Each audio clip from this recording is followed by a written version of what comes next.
ఈ దినం కొరకు దేవుడు సిద్ధపరిచిన వాగ్దానాన్ని మనం స్వాధీనపరచుకుందాం. పరిశుద్ధ గ్రంథంలో నుండి ఇర్మియా గ్రంథము 33వ అధ్యాయం 14 వచనం ద్వారా ప్రభు మీ కుటుంబాన్ని దర్శిస్తూ ఉన్నారు. ప్రభు నాతో మాట్లాడు, నన్ను దర్శించని మీరు ప్రార్థిస్తూ ఉన్నారు. మీ ప్రార్థన దేవుడు ఆలకించి పరలోకం నుండి గొప్ప వాగ్దానాన్ని ప్రభు మీకు అనుగ్రహిస్తూ ఉన్నారు. ఇర్మియా గ్రంథం 33వ అధ్యాయము 14 వచనం నోట్ చేసుకోండి.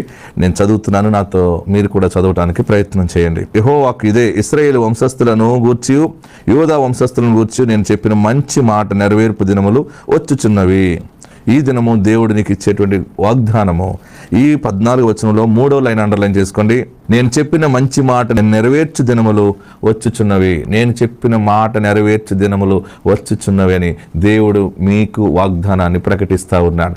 ప్రభువారు మీకు మంచి మాట చెప్పారు కదా, నేనున్నాను, నేను చేస్తాను, ఏడవకు, నేను ఇస్తాను, నేను నీతో ఉన్నాను, నిన్ను చేయి పట్టుకుని నడిపిస్తాను, నిన్ను స్వస్థపరుస్తాను, నువ్వు అడిగిన గృహం ఇస్తాను, నువ్వు అడిగిన తలాంతులు ఇస్తాను, ఎన్నో వాగ్దానాలు నీకు చెప్పారు కదా, రహస్య స్థలాల్లో ఉన్న ధనాన్ని నీకు ఇస్తానని చెప్పారు కదా, అవన్నీ కూడా నెరవేరే దినాలు వచ్చేసినాయి. నువ్వు అనుకోవచ్చు, ఇన్ని వాగ్దానాలు ఉన్నాయి నా దగ్గర, ఎప్పుడు నెరవేరుతాయి, ఎప్పుడు ఈ ప్రామిసెస్ అన్ని కూడా ఎప్పుడు ఫుల్ఫిల్ అవుతాయి, ఎలా ఫుల్ఫిల్ అవుతాయి, ఎవరు వచ్చి చేస్తారు, ఎన్ని జరుగుతాయా అని కొన్ని సమయాల్లో అవిశ్వాసంలోకి వెళ్తున్నావు కదా. అందుకే దేవుడు ఈ దినము నీకు ఒక ఉన్నతమైనటువంటి ఆత్మ సంబంధమైన సిగ్నల్ ఇచ్చేస్తా ఉన్నారు. ఇంకా గొప్ప మాట ఏంటంటే, ఆల్రెడీ ఫుల్ఫిల్ అయ్యే డేస్ వచ్చేసినాయి. అందుకనే నీకు కొన్ని అక్కడక్కడ శుభప్రదమైన మాటలు, కొంచెం పాజిటివ్గా వెళ్ళవలసినటువంటి ఆలోచనలు నీకు వస్తూ ఉన్నాయి. కొన్ని నీకు ఎదురయ్యేటువంటి సంకేతాలు కూడా, ప్రజల నుండి వచ్చే మాటలు, అన్ని విషయాలు కూడా దేవుడు నీకు ఇచ్చిన మాట నెరవేరే దినాలు వచ్చినాయి కనుక అన్ని సమకూడి జరిగే సమయం ఆసన్నమైంది. ఇక మీదట ఉన్నతమైన సాక్ష్యం నువ్వు చెప్పబోతా ఉన్నావు.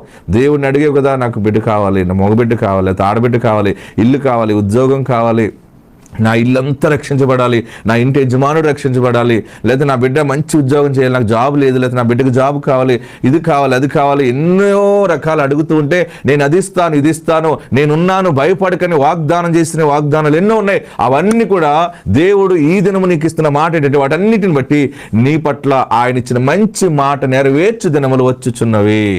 దేవునికి మహిమ కలుగును గాక. ఇక బలమైన వర్తమానం నువ్వు చెప్పబోతా ఉన్నావు, గుడ్ న్యూస్ చెప్పబోతున్నావు. నువ్వు ఏ సంఘానికి వెళ్తున్నావో, ఏ ప్రాంతంలో ఉన్నావో, నీ బంధువుల మధ్య, నీ సంఘ పరిచర్య మధ్య, మీకు దగ్గరగా ఉన్నటువంటి ప్రాంతంలో ఏ ప్రార్థన మందిరంలో ఉన్నా సరే, అక్కడ ఏ ప్రార్థన మందిరం ఉన్నా అక్కడికి కూడా వెళ్ళి నువ్వు బలముగా సాక్ష్యం చెప్పబోతా ఉన్నావు. ఎందుకంటే దేవుడు ఆయన ఇచ్చిన వాగ్దానం నెరవేర్చే దినాలు నీకు వచ్చినాయి. దేవునికి మహిమ కలుగును గాక. ఇక అన్నీ కూడా శుభప్రదంగా జరిగేటువంటి సమయం ఆల్రెడీ స్టార్ట్ అయిపోయింది కనుక ఆ నెరవేర్పు దినాన్ని చూసి ప్రభువుని స్తుతిస్తావు, దేవుని సాక్షిగా వర్ధిల్లుతావు, ఆత్మతో